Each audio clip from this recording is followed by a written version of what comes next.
안녕하세요. 남과 북의 같음과 다름을 알아가는 통일합시다 시간입니다.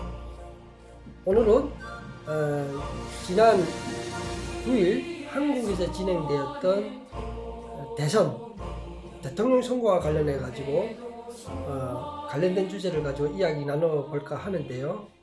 그 윤석열 국민의힘 대통령 후보자가 당선된 이후 그 뉴스를 접한 해외 탈북민들은 어떻게 생각하는지 그 해외 탈북민들의 반응을 오늘 시간에 담아봤습니다. 오늘도 최중화 회장님 모셨습니다. 안녕하세요. 안녕하세요. 네, 3월 9일 날 한국에서 네. 대통령 선거가 있었잖아요. 그래서 박빙의 승부차로 윤석열 대통령 후보자가 대통령으로 당선되는 굿뉴스가 있었는데요. 혹시 이 뉴스를 접하셨는지요? 네, 뭐 선거 기간 이제 쭉 지켜봤고 여러 가지 채널을 통해서 이제 다 봤는데 제가 탈북을 해서 대한민국 대통령 선거를 4번 정도인가 이제 본 것 같아요. 본 것 같은데 언제부터죠? 이게 이제 90년대 후반부터니까. 그 김대중 김대중 그때부터니까. 대통령부터 김대중부터죠. 그러니까 김대중 대통령이 돼가지고 이제 노무현 북한을 방문했던 하고 그때부터죠. 6.15. 그때부터 그 노무현, 그다음에 이명박, 박근혜, 이번까지 됐는데 그걸 보면서 이번 대선만큼 아주 극적이고 아주 비호감도가 가장 높았고 비호감도가 가장 네거티브가 가장 치열하게 벌어졌고 그 다음에 북한 말로는 비방중상이 아예 극도.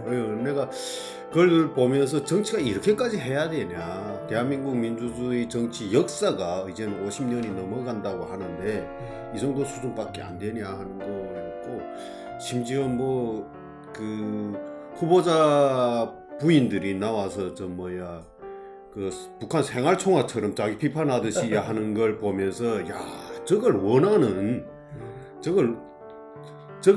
국민의 정서도 문제지만 저렇게 하지 않으면 저 정치판에 발을 들여놓지 못한다는 정치 문화의 그 환경도 뭐 잘못된 게 아닌가 하는 생각이 들었고, 그걸 보면서 저는 정치하고 싶은 생각이 싹 없어졌어요. 그러니까 이게 이번 대선이 특별한 것 같아요. 뭐 김대중 대통령 때도 그렇고 노무현 때도 그렇고 이명박 박근혜 때도 다 놓고 보면 이번만큼 네거티브 비방중상이 심했고 또 이번만큼 그 부인들이 나와서 잘못했습니다 눈물 흘리면서 하지 않은 것도 역대 처음으로 보는 쇼고, 정말 특이한, 다른 대선에서 찾아볼 수 없었던 특이한 점들이 꽤 많았던 선거였던 것 같아요. 그래서 이 선거라는 게 민주주의 꽃이잖아요. 그렇죠. 그래서 아주 이 정말 능력과 그 사람이 국가를 어떻게 미래를 우리 국가를 어떻게 운영하고 미래를 만들어갈지에 대한 게 포커스가 맞춰지는 게 아니라 이게 정치가 이제는 네 편 내 편이 돼가지고 죽느냐 사느냐의 싸움장으로 돼버린 거예요. 그러니까 그게 물론 아시아권 정치가 일본도 그렇고 대만이나 그렇고 이런 나라들이 그런 게 있는 건 사실이에요. 그런 문화가 있는 건 사실인데, 그게 뭔가 하면은 이 주변 국가의 국경을 마주하고 있는 주변 국가들하고의 정치적인 그런 문제들도 좀 있는 것 같아요. 영향을 좀 받는 것 같아요. 그래 좌파성 영향을 받으면서 이제 그런 쪽으로 이용을 하다 보니까 이제 그런 쪽으로 가는 것 같은데, 어쨌든 윤석열 후보가 이제 당선인으로 되었고, 원래 우리 방송 전에 우리 최장님께서는 유튜브 방송 통해서 공개적으로 윤석열 후보를 지지한다고 밝히셨죠. 그래서 본인이 지지했던 후보자가 당선된 소감은 어떤가요? 돼서 다행인데 그래도 내가 원하는 승리의 쾌감 막 그거 없어요. 그런 없고 걱정이 좀 되고, 야, 이런 상황에서 대통령이 돼서 이제 앞으로 이제 국가의 경제, 그다음에 아시아의 북한과의 문제, 미국과의 문제, 중국과의 문제, 러시아과의 문제, 일본과의 문제 이것을 외교적으로 해간다는 건 너무 힘든 거 아니냐. 왜 지금 경제적으로도 굉장히 어렵잖아요. 뭐 전화 없는 사람이 지금 대통령이 된다 할지라도 경제적인 문제는 해결 못할 것 같아요. 지금 세계적으로 코로나 사태 2년 동안 왔죠. 우크라이나 전쟁도 지금 물가 상승, 우크라 사태로 해가지고 경제가 지금 폭망해가지고 힘든데 지금 국가를 유지하려면은 지출을 많이 해야 되는데 뭐 국가가 국채를 발행해서 빚을 가득 지고 가야 되는 상황에서 그걸 피할 수는 없다고 봐요. 뭐 그러니까 우리 최장님께서 버리는 윤석열 후보자를 지지는 했지만 어쨌든 당선이 됐다는 것만으로도 좀 만족은 하지만 그래도 또 더 큰 난관과 더 큰 국가의 혼란이 있기 때문에 뭐 꼭 뭐 니 편 내 편이라는 한계를 넘어서서 또 다른 어떤 가제와 국가적 가제와 난관 앞에 맞서섰다 그런 말씀을 지금 주시는 거고요. 그 탈북민들도 지금 이재명 후보자를 지지했던 탈북민들도 있었잖아요.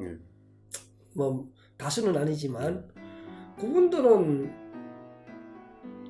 어떤 심정일까요? 만약에 대부분 다 좀 물론 내가 원하는 사람이 안 되면은 상처로 다가오는 거는 맞아요. 인지상정이라고 그건 할 수 없어요. 안 된 게 서운하잖아요. 그러니까 상처를 당하는데 이제 평온의 방법인데 내가 알고 있는 사람 중에도 이제 그 윤석열을 찍은 사람들은 다 아주 잘못된 사람들, 잘못 선택하고 대한민국에서 살 자격이 없는 사람들처럼 이런 사람들이 윤석열 같은 인간을 찍는 사람들이 대한민국에 이렇게 막으면 이 나라 망해야 되지 않냐 하는 식으로까지 강하게 표현하는 사람들이 있어요. 좌파진영에서? 그러니까 그게 제가 물론 사람이 성격이 다양하고 추구하는 삶이나 방향이 다르기 때문에 그런 사람이 있다고는 해서 이해해야 돼요. 그러나 민주주의 정치 시스템에서 봤을 때는 그 하나의 게임이잖아요. 그렇죠. 게임처럼 되어 있는 채에서 우리가 하나를 선택해서 우리 미래를 선택해야 되는데 어쨌든 보수 쪽이든 진보 쪽이든 이번에 윤석열이 됐으니까 그렇지 누군가는 당선이 될 거란 말이죠. 당선이 되잖아요. 그러면 국민의식이 이런 내 편이 안 되면 다 싫고 다 거부하고 다 끝장날 듯이 생각하게 된다고 하면 반대 입장으로 생각하면 만약에 진보 쪽에서 또 대통령이 됐고 하면 보수 쪽에서 그런 식으로 생각해보면 나라가 회복이 될 기미가 없죠. 회복이 안 되고 계속 그렇게 가면서 나라는 점점 구렁텅이로 망하는 길로 가는 수밖에 없어요. 그래서 민주주의라는 거에 대한 우리가 민주주의 정치 시스템에 대한 이해를 해야 되고 물론 그 사람들이 이제 선거 기간에 공약을 내놓고 뭐 경쟁적으로 내놨어요. 그러나 실질적으로 대통령이 되어서 국가 곳간을 열고 그걸 다 할 수 있냐 했을 때는 불가능해요. 국민이 그걸 받아들일 준비가 돼 있어야 돼요. 이제는 민주주의 대한민국도 오랫동안 했잖아요. 후보자들 나와서 뭐 대통령 되기 전까지는 공약을 막 하고 할지라도 이제 하면서 된 다음에는 거기에서 몇 가지밖에 못 하거든요. 그것도 성공 여부는 불가능하고 불투명하잖아요. 그러니까 그걸 국민이 받아들일 준비를 수용하라고 받아들이면서 그래도 전 정권보다 조금이라도 더 나은 환경을 더 바꿔가는 사회 국가를 더 변화시켜가는 쪽으로 기대를 하는 거는 가능하다고 생각해요. 좋은 방향인데 근데 지금 보면 우리 탈북민들도 이번에 윤석열 후보자를 지지했던 탈북민들도 있고 그리고 이재명 후보자를 지지했던 탈북민들도 있어서 한국의 국민 정치적 상황이나 인식과 보편적 가치 기준이 그렇게 되어 있기 때문에 그렇다는 것까지는 그렇게 갈라서서 서로 지지할 수 있는 것까지 다 이해를 할 수가 있어요. 문제는 자기가 존중했거나 자기가 지지했던 후보자가 되실 때와 되지 않을 때 수용의 가치라는 게 굉장히 중요한데 한국 사회가 내 진보든 보수든 떠나가지고 내 진영에 있던 후보자가 되지 않으면 나라가 절단날 것 같고 나라가 망할 것 같은 이런 내일이면 당장 뭐 이 민주주의가 파괴되는 것 같은 어떤 그런 끝장날 것 같은 어떤 그런 마케팅을 한단 말이죠.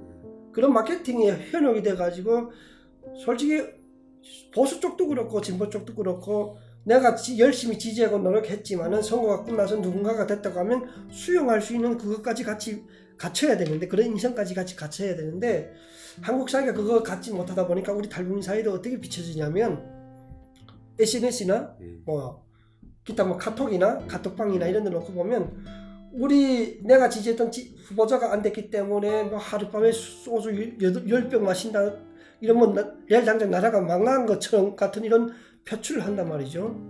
이거는 굉장히 잘못된 선거 문화라고 생각을 하거든요. 그러면 예컨대 진보 쪽에서 됐다고 칩시다. 그럼 보수 쪽에서 그런 식의 수용을 못하는 식의 행동들을 하고 투쟁을 한다고 하면 진보 쪽은 수용할 것이냐? 그건 또 아니란 말이죠.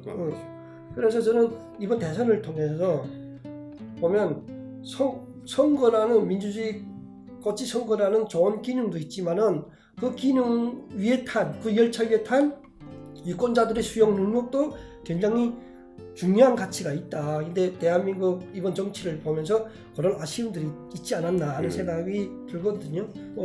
우리 탈북민 속에도 그런 게 있잖아요. 민주당을 찍었던 분들 속에는 그런 게 충분히 있다고 생각되거든요. 그래서 제가 역사를 보니까 아테네가에서 민주주의라는 것이 맨 처음으로 이렇게 투표를 통해서 전쟁도 하고 병사를 내보내고 뭐 이런 것도 다 했어요. 그래서 결국에 보니까 민주주의라는 정치 시스템을 이해하고 올바른 결정을 내린다는 게 참 어려운 문제. 군중이 올바른 결정을 내린다는 게 참 어렵더라고요. 그래서 결국에는 아테네도 그것 때문에 망했어요. 군중의 선택에 따라서 결정을 하다 보니까 망했어요. 그래서 그렇죠. 정치라는 게 이제 우리 일반 대중은 먹고 살아야 되고 하기 때문에 깊이까지 잘 몰라요. 거기에 갔을 때 어떤 문제들이 있고 리더가 어떻게 해야 되는지 잘 모르겠어요.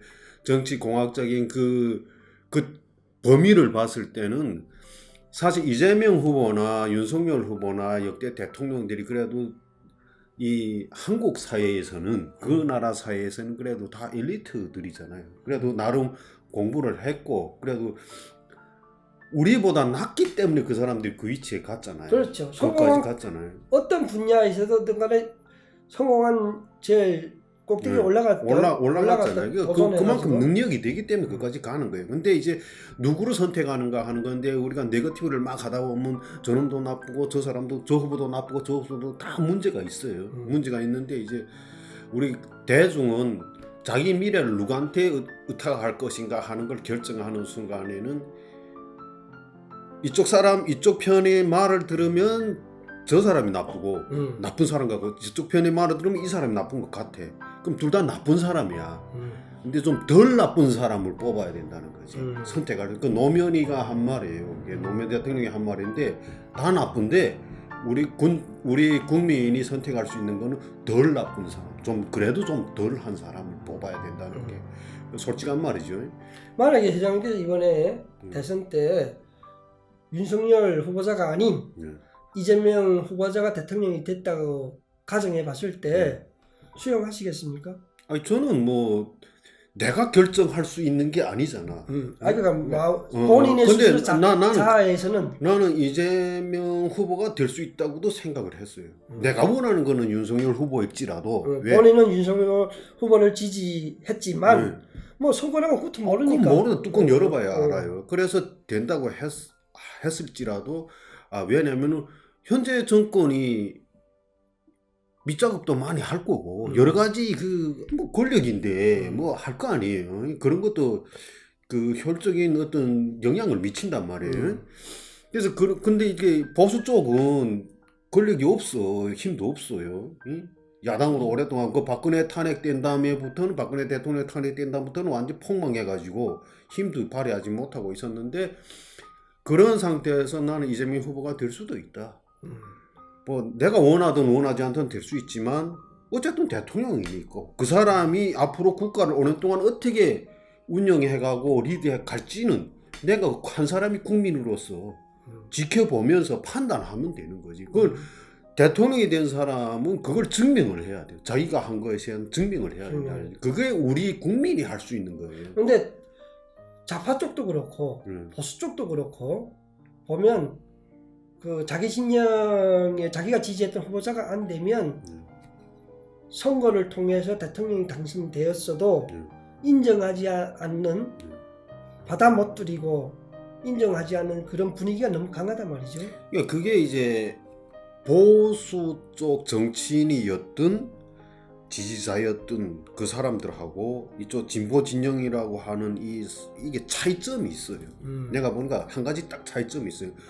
보수는 이렇게 하다가 안 되면 방법을 바꿔요. 왜? 군중이든 자기 진영의 사람들 의견을 들어서 막 하고 때로는 자기 진영의 리더지만은 잘못하면 막 끌어도 내려. 근데 진보는 자기는 잘못한 게 아무것도 없어. 정명결백이네. 우리로선가 우리 정책은 맞아. 우리가 지금 못하는 거는 저것들이 반대하기 때문에 못한다고 탓을 한다. 탓으로 돌린다. 보수는 자아 성찰을 해가지고 문제가 있다 판단되면 방법도 바꾸고 필요하다면 그 보수도 끌어내리는데 진보 쪽은 자아 성찰이나 조직 그런 면에서 조직력은 원래 좌파가 조직력은 강할지 몰라도 자아 성찰이었기 때문에 문제를 더 크게 만들어 간다. 그리고 우리는 성스럽고 결백하고 무결점이기 때문에 우리가 결함이 있다고 하면 다 보수 때문에 있는 거지 우리가 문제가 있는 거 아니다 이렇게 생각한다 이거죠. 그러니까 내가 그 추미애 장관을 봤을 때 딱 그런 타입이더라고. 추미애 장관. 아기가 이번에 윤석열 후보자 1등 공신. 1등 공신이잖아요. 그 외부 바깥에서는 1등 공신이에요. 그러니까 자기네가 하는 거는 다 정답이고 옳아. 단 우리는 이렇게 하는 게 옳은데 저는 저쪽 편이 반대하기 때문에 저 사람들이 나쁘니까 저 사람들을 타도해야 돼. 그게 좌파의 논리에서 나오는 거예요. 그게. 그래서 좌파하고 보수가 진보 지금 뭐 유사좌파지. 솔직히 말해서 한국의 짝퉁좌파. 짝퉁이 왜 그런가 하면은 진짜 좌파 북한에 있잖아요. 진짜 좌파는 골고루 먹고 살아야 돼. 근데 이 유사좌파는 짝퉁좌파. 짝퉁이 그 짝퉁까지는 아닌데 어쨌든 유사좌파는 뭐가 문제인가 하면은 자본주의 시장을 다 이용해서 내부를 챙기면서 군중들 앞에 가서는 골고루 먹고 살자고 소리를 친다는 거지. 난 그게 진짜 역겹거든요. 개인적으로. 자, 회장님 이번에 우리 대선을 통해서 참 한 가지 궁금한 상황이 있는데요. 뭐냐면 이번에 그 이재명 후보하고 윤석열 후보가 0.73포인트 차이로밖에 표 차이가 안 났어요. 그 차이로 해서 윤석열 대통령 당선이 됐는데 이 0.73포인트 차이가 예컨대 안철수 10%대 여론조사할 때 10%대를 가져갔던 안철수 후보하고 막판에 단일화를 이뤄내지 못했더라면 0.73포인트로 대통령 선거에서 이기지 못할 수도 있었다 이런 말도 나오거든요.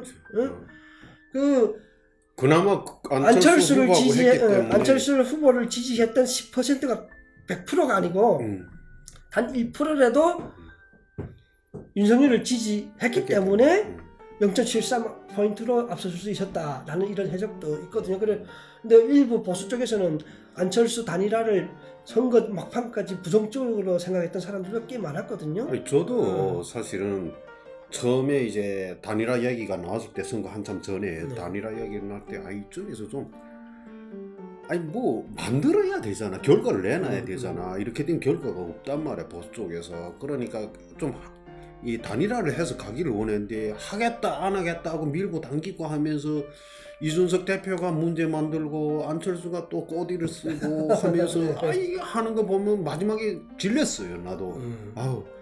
저 인간은 맨날 선거 때마다 나와서 이쪽 자기 정치적 신념이 없다 보니까 여기저기 가서 아무 데나 가서 단일화 해가지고는 그 사람 올려놓고는 되게 해놓고는 자기는 또 낙동강 오리알처럼 또 떨어져 나가고 어디 해외 비행기 타고 해외로 가고 이러더라고요. 그래 그걸 보면서 저 사람은 안 되겠다.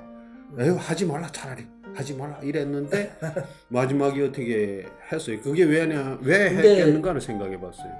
만약에 단일화가 없었으면 제가 알기로는 국민의힘 당 내부에서도 안철수와 윤석열의 단일화를 굉장히 반대했던 사람들이 많았던 것 같았는데 윤석열 당선인이 자기 주장대로 밀고 나가서 결국은 단일화를 이뤄냈다. 그 딱 그 투표용지가 다 나왔는데도 단일화가 안 됐는데 그 사전 투표 전에 딱 단일화를 이뤄냈는데 이번에 선거 결과 딱 뚜껑 열어보니까 0.73이에요. 차이가 만약 안 이뤘다고 하면 100% 진단 말이죠. 100% 진단 말이죠. 그 선거 결과를 보면서 처음에는 그 이재명 후보가 막 앞서갔잖아요. 그 사전 투표 그걸 개봉을 했을 때 통계를 낼 때 이재명 후보가 앞서갔는데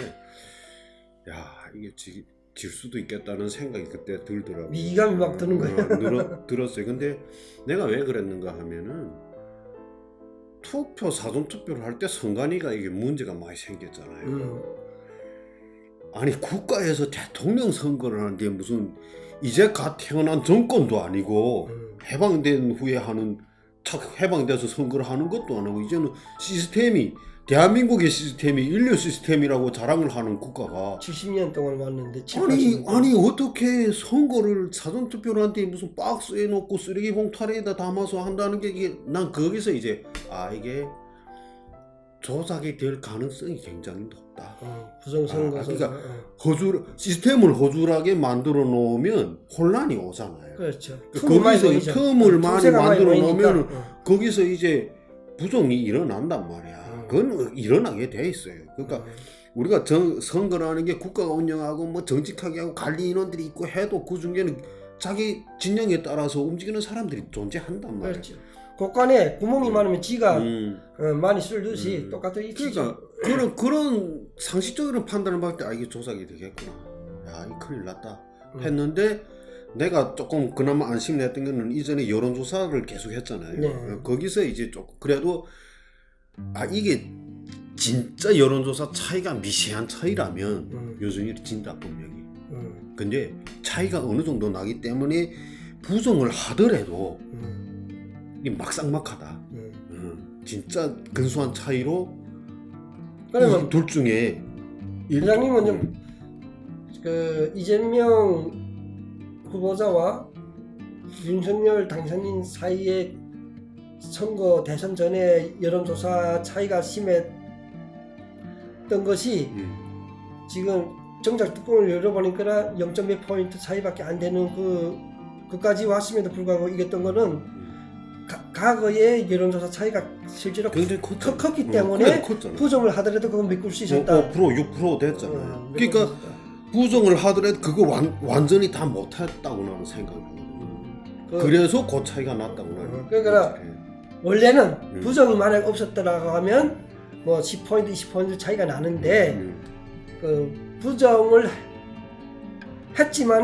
했었더라도 메꿀 수 있는 그 포인트 그 차이를 감안해 봤을 때는 0.7% 차이가 지지율 차이가 아닌 부정 플러스 안철수 후보자 뭐 이런 차이였다. 그런 차이였지. 그러니까 그런 말이 선거 투표하기 전에 그런 말도 나왔어요. 몇 표 차이로 당선이 될 수도 있다. 그러니까 2명 중에 그게 그 말이거든. 그러니까 이게 대통령 선거를 이제는 한참 해왔는데 이게 이렇게까지 된 적이 없거든. 없죠. 처음이죠. 없지. 벌써 선거 투표 시작하기 전에 뭐냐면 격차가 분명해지고 벌써 감이 오거든. 근데 이건 감이 안 왔다는 거지. 그래서 내가 무슨 권력이 자기 여당 대표인데 문재인 대통령도 후환이 없으려면 자기 쪽에 사람이 돼야 후환이 없을 거 아니에요. 박경민가 그 청와대 대변인 나와서 눈물 흘리는 거 봐요. 난 그거 보면서 야, 이 정도로 절박했구나. 그러니까 이게 민주주의 꽃이라고 했던 게 그냥 누구가 되느냐, 누가가 좀 더 나라를 만드느냐가 아니고 여기서 밀리면 우리의 운명은 끝난다. 운명 문제를 받아들인다. 죽느냐 사느냐의 길이 없고 내가 생각했을 때도 보수가 지든 진보가 지든 지는 쪽은 풍지박산난다. 그게 대한민국 선거가 정치판이 국가가 민주사회로 많이 왔다고는 하지만 그러니까 민주주의 시스템을 도입한 것까지는 좋았어요. 뭐 선거를 통해서 대통령 뽑고 이런 그다음에 상권이 분립이 되고 이런 민주주의 기능을 적용시킨 데까지는 좋았는데 수용이 아직은 수용의식이 수용하는 부분에서는 굉장히 아직도 3세기 나라 못지않은 그런 국민의식을 가지고 있는 거죠. 선거를 통해서 치열하게 했을지라도 결과도 수용할 줄 아는 국민의식이 필요한데 우리 대한민국 사회는 그게 아직 약합니다. 수용의식이. 이번 선거에서도 분명하게 그게 보여졌고요. 자, 이재명하고 심상정이 후보가 단일화를 했으면 말할 경우에 이번에 윤석열 대통령이 안 될 수도 있죠. 안 될 수도 있어. 응? 안 될 수도 있죠. 왜 안철수하고 윤석열은 단일화 할 생각을 했는데 왜 이재명하고 심상정은 단일화 할 생각을 안 했을까요? 이재명 후보는 아마 어떤 수단과 방법을 다해서라도 당선이 돼야 사니까 하고 싶었을 것 같은데 심상정 정의당 후보는 두 번 다시 이 거대 야당의 들러리에 섰다가는 자기 당의 이미지가 당이 없어질 수도 있거든, 지지자들이. 왜냐하면 이제는 조국 사태부터 시작해서 공수처 출범부터 시작해서 이제 그 반대하는 그런 목소리도 많았는데 결국엔 자리 때문에 필요한 자리, 정치적인 어떤 정치공학적인 계산 때문에 거기에 발을 정치적인 담갔다가 독립성 때문에 단일화에 응하지 않을 수도 있었다. 그래서 이제 그때 한번 이미 본인도 여러 번 그걸 얘기했어요. 우리 그때 조국 사태 때 우리 입장을 분명히 해야 되는데 하다 보니까는 우리 옆에 국민들이 많이 떨어져 나가고 지지자들이 많이 떨어져 나갔다고 본인도 그걸 이제 후에 그걸 얘기했거든요. 당의 정책성을 명백히 하지 않으니까 그동안 정의당이 민주당의 이중대로 과거에는 민주당의 이중대로 이렇게 국민들한테 놀림도 받아봤고 비판도 받아봤잖아요. 그러니까 그런 애매모호한 정체성의 애매모호함 때문에 지난번 조국 사태 때도 국민들로부터 비판을 받았는데 이번까지 단일화를 통해서 또 그럴 필요가 없다. 이번까지 하면은 장인의 전망이 위태로우니까 아마 원칙을 지키고 싶었던 것 같아요. 그래서 민주당과의 단일화를 하지 않는 것 같다. 결국은 그것 때문에 결국은 좌파 진보 진영에서 결국은 대통령이라는 어떤 그 막중한 결과를 빼앗기는 일이 나왔잖아요. 그렇죠. 그러니까 이게 근데 이번 선거가 진짜 아슬아슬한 게 안철수하고 윤석열이 단일화 하지 않았으면 윤석열은 대통령 되지 못했다. 못했을 수 있죠. 그리고 안철수하고 윤석열이가 단일화를 했다 할지라도 이재명하고 심상정이 단일화를 했으면 윤석열은 대통령이 되지 못했다. 응? 못해. 내가 봤을 때는 못했어요. 이런 아슬한 결과를 가져왔던 그런 특이한 대선 중에 하나였다. 여느 정치인을 국회의원 오래 하고 정치판에서 오랫동안 한 사람이라면은 아마 실패했을 거예요. 근데 우리 윤석열 후보는 좀 이렇게 형식이나 이런 걸 별로 안 좋아하고 옛날에도 말했지만 10분이면 단일화 할 수 있다. 뭐 앉아 커피 한 잔 마시면서도 할 수 있다. 이런 말을 하듯이 이렇게 솔직하게 얘기하는 타입이었던 것 같아요. 그래서 그게 가능했는데 만약에 고도의 계산을 가지고 사는 정치인이었다면 못했을. 저는 개인적으로 안철수와 윤석열의 단일화는 신의 한 수라고 생각해요. 그래. 왜냐하면 어차피 부정선거 실체는 알려지지 않습니다만 만약 부정선거 논란이 있거나 부정선거에 어떤 계획 시나리오가 했다고 하면 단일화까지 안 했으면 완전 이번 대선은 필패를 하고 필승이 아니라 필패를 하는 보수는 아마 이제 더 헤어나지 못할 거예요. 자, 3월 9일 대선에서 여러 가지 치열한 경쟁도 있었고 뭐 여러 가지 전략들도 있어서 결과는 윤석열 후보자가 대통령으로 당선이 된 결과를 가져왔습니다. 과거 5년간 문재인 정부가 북한 인권 문제, 통일 문제, 뭐 이런 북한 관련된 문제들에 굉장히 회의적인 시각을 보내왔고, 탈북민들이나 또 탈북민 인권 운동가들은 완전 아야 빡빡 누르듯이 눌러왔던 정부가 어제는 운명이 끝났잖아요. 5년간. 그래서 새 정부가 이제 윤석열 정부가 출범하게 되는데, 혹시 새로 출범하게 되는 윤석열 정부에게 하고 싶은, 또 바라고 싶은 소망이 있다면 어떤 게 있는지. 일단은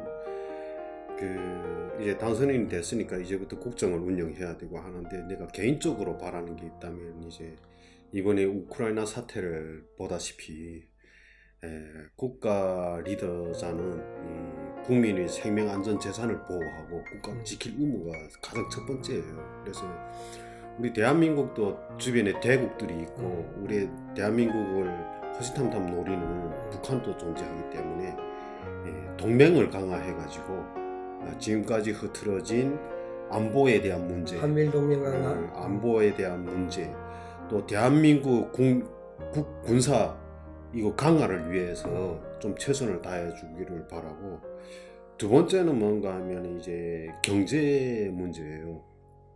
이제 코로나 사태로 인해서 국가가 채무도 많아지고 글로벌 경제에서 우리만 잘한다고 해서 경제가 성장할 수 있는 건 아니에요. 그러니까 동맹을 자유진영과의 협력을 강화해가지고 이 성장을 한다는 건 좀 어려워요. 그러나 이 코로나 사태의 후유증을 극복하고 정상적인 경제 활동으로 넘어갈 수 있는 그러한 환경을 만들어야 된다고 생각을 해요. 지금 후보자들이 공약을 보면 돈을 얼마로 준다 막 하는데, 사실 그건